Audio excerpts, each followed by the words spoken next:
Monsieur le ministre, bonsoir. Bonsoir. Avant de parler du vote du budget primitif, j'aimerais que l'on revienne sur une affaire dont on parle beaucoup en ce moment, sans connaître les détails du dossier, parce qu'il faut le reconnaître, hein, le secret de l'instruction est bien gardé. Je veux bien sûr parler de l'inculpation du maire Georges Marsan. Une information judiciaire a été ouverte avec plusieurs chefs d'inculpation, corruption, trafic d'influence, prise illégale d'intérêts et association de malfaiteurs. Alors je ne sais pas si vous pouvez parler de l'affaire, mais que savez-vous de cette affaire ? Ah bien, comme vous l'avez dit, il y a le secret de l'instruction. Donc, en tant que pouvoir exécutif, je n'ai pas d'informations sur cette affaire. Je ne connais pas les raisons des motifs d'inculpation. Il y a deux choses que je peux dire. D'ailleurs, l'une qui est rappelée dans le communiqué du procureur général, c'est que toute personne dans la situation où est M. Marsan bénéficie de la présomption d'innocence. Ça, c'est le premier point. Le deuxième point qui me concerne et qui explique que j'ai écrit à la secrétaire d'État à la justice, c'est pour avoir connaissance des mesures qui sont prises à l'endroit de M. Marsan, non pas pour avoir connaissance des éléments de fond de l'enquête, ce que je n'ai pas à demander, ce que je n'ai pas à connaître, mais simplement pour apprécier si les mesures qui sont prises à son endroit posent un certain nombre de difficultés ou non dans l'administration de la commune et notamment dans le fonctionnement de la mairie. Donc ce sont des questions que j'ai posées pour savoir quelles étaient les mesures de contrôle judiciaire qui lui étaient applicables, simplement pour que l'État et la commune en tirent les conséquences pour ce qui concerne le fonctionnement de la mairie. Est-ce que vous avez pu parler à Georges Marsan depuis sa sortie? Non. La question est directe, mais justement, selon vous, vous l'avez évoqué, est-ce que Georges Marsan doit poursuivre son mandat de maire?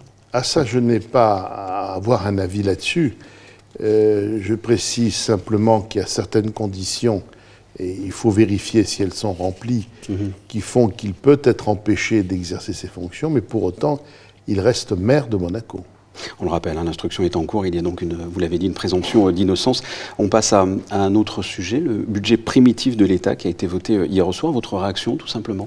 Écoutez, ma réaction est positive, naturellement, puisque le vote du budget primitif a été acquis avec une majorité assez large. Ouais, 16 voix pour. 16 voix pour, 5 voix contre et 3 abstentions. Et 2 abstentions, pardon. Et nous avons pu mesurer pendant les semaines qui ont précédé ce vote, disons, un progrès dans les contacts que nous avions avec le Conseil national, puisque ces contacts se sont déroulés dans une ambiance constructive, même si nous ne sommes pas d'accord sur tout, naturellement. Mais il y a eu quand même mené de part et d'autre ce que l'on appelle la démarche du pas l'un vers l'autre. Et donc ça, c'était positif. Quelles sont les grandes lignes de ce budget primitif 2024 ? Alors c'est un budget qui est à la fois un budget de prudence quant à la prévision en termes de recettes, mais un budget aussi à la fois ambitieux et réaliste. Et réaliste parce que nous devons toujours avoir le souci de l'équilibre des finances publiques, de ne pas recourir à l'emprunt, mais faire en sorte que le budget soit porteur de l'ambition qu'a la principauté dans son développement, dans son attractivité, dans sa création de richesses et d'emplois. L'État est un acteur déterminant dans l'économie monégasque, et donc le budget de l'État est un acte important et qui doit conjuguer donc ces deux éléments qui peuvent paraître contradictoires mais qui ne le sont pas, le souci de l'équilibre, mais aussi la nécessité d'être ambitieux. Alors c'est pour ça que nous portons un certain nombre de projets qui sont importants en termes de mobilité. On reviendra là-dessus au mois de janvier, en ce qui concerne le centre de traitement des déchets, en ce qui concerne aussi le centre commercial de Fontvieille. Je prends cet exemple pour le centre commercial de Fontvieille parce que justement l'illustration de ce que nous devons mener, à la fois avoir des objectifs, de l'ambition pour faire un centre commercial de meilleure qualité, redimensionné, mais avec un cinéma, avec plusieurs salles, mais en même temps être réaliste sur le coût de l'opération et donc avoir ce souci d'un bon équilibre et donc de redimensionner le projet si cela est nécessaire. Alors, lors du budget rectificatif, faut le reconnaître, hein, il y a eu de fortes tensions entre le Conseil national et le gouvernement. J'ai l'impression que ces tensions se sont apaisées.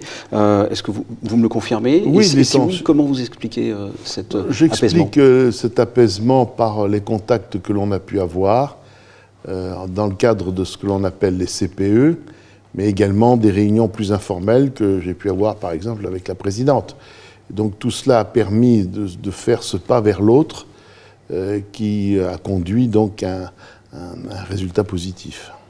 À l'approche des fêtes, un mot peut-être sur la sécurité. Le gouvernement, les forces de l'ordre se doivent de rester vigilants comme ça? Les forces de l'ordre se doivent de rester très très vigilantes.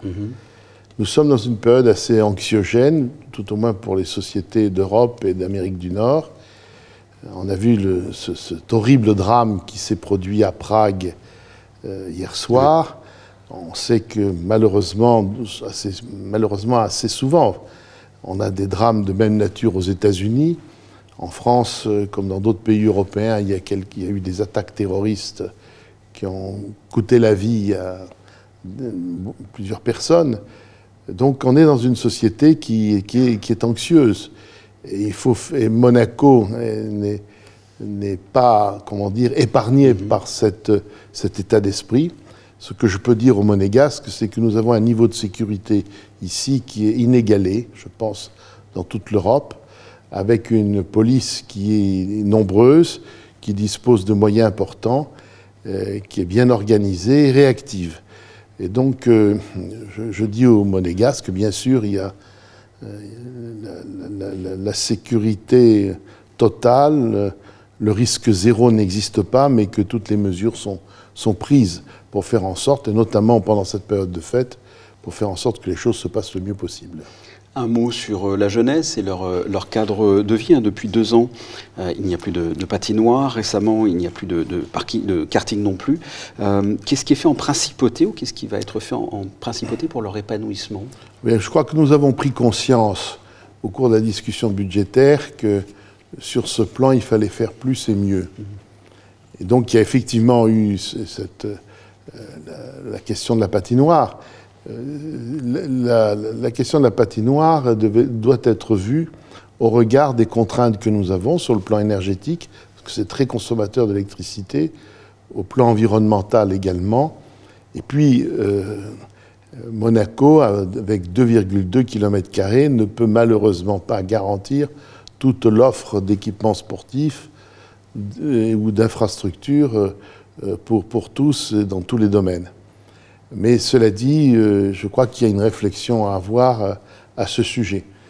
Pour le reste, nous avons aussi rappelé au Conseil national que le projet de bowling qui se ferait à Cap d'Aille se poursuivait et que nous espérons bien sûr qu'il se développe pendant cette année.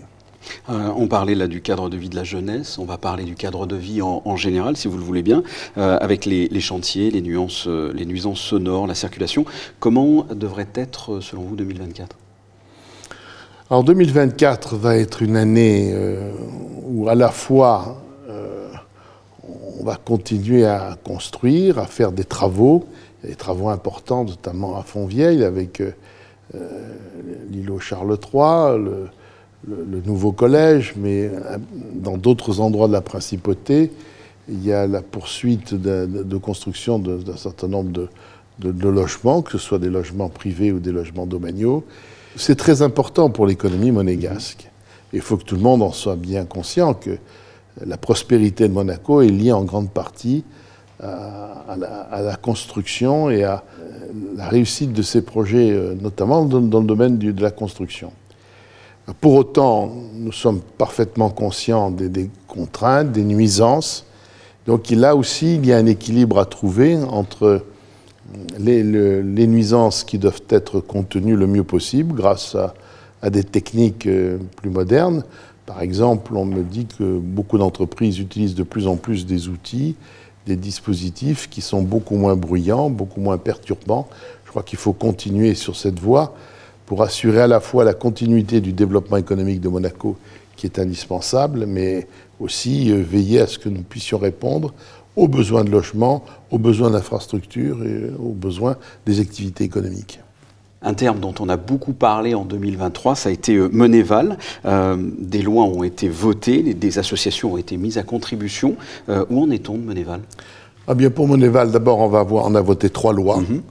Et je remercie d'ailleurs le Conseil national de les avoir approuvées et d'avoir fait un travail très important en liaison avec les services de l'État qui, eux aussi, ont beaucoup travaillé sur ces sujets. Nous aurons un 4e projet de loi qui va être examiné en janvier, sans doute lors d'une session extraordinaire. Mais ces lois, c'est très important, ça montre que nous avançons de façon très nette dans la conformité de nos textes. Mais parallèlement à ça, nous travaillons dans la mise en œuvre de ces textes. C'est-à-dire que aujourd'hui, je prends 2 exemples. La direction du développement économique fait un travail très important vis-à-vis de l'ensemble des sociétés qui travaillent en principauté, notamment pour vérifier un certain nombre de points. Par exemple, l'existence de comptes bancaires en principauté, ce qui est une condition forte pour Moneval. Donc il y a un travail considérable qui a été mené par les services du ministère des Finances à ce sujet. Et puis, autre domaine aussi, nous sommes amenés à prendre des sanctions administratives. Nous ne le faisons pas de gaieté de cœur, mais c'est nécessaire pour faire en sorte que la réglementation s'applique au mieux. Et il y a des décisions qui ont été prises plus nombreuses que les années précédentes. Et ça compte, c'est important pour défendre notre dossier à Moneval au printemps prochain. Ce sont les fêtes de Noël. Dans quelques jours, on va changer d'année. Qu'est-ce que vous pourriez souhaiter aux téléspectateurs qui nous regardent? Alors d'abord, leur dire que je leur souhaite à tous d'excellentes fêtes de fin d'année, d'excellentes fêtes de Noël, mais aussi je souhaite que pour tous ceux qui habitent ou qui travaillent en principauté, l'année 2024 soit une année qui comble leurs souhaits. Je dis aussi que, voyant ce qui se passe dans beaucoup d'endroits de la planète, nous avons quand même de la chance d'habiter, de vivre ou de travailler à Monaco. Il y a bien sûr des enjeux à relever, un certain nombre de difficultés que nous devons traiter, mais quand même la situation à Monaco globalement est bien plus favorable que dans beaucoup d'autres pays, et tant mieux. Monsieur le ministre, merci. Merci à vous.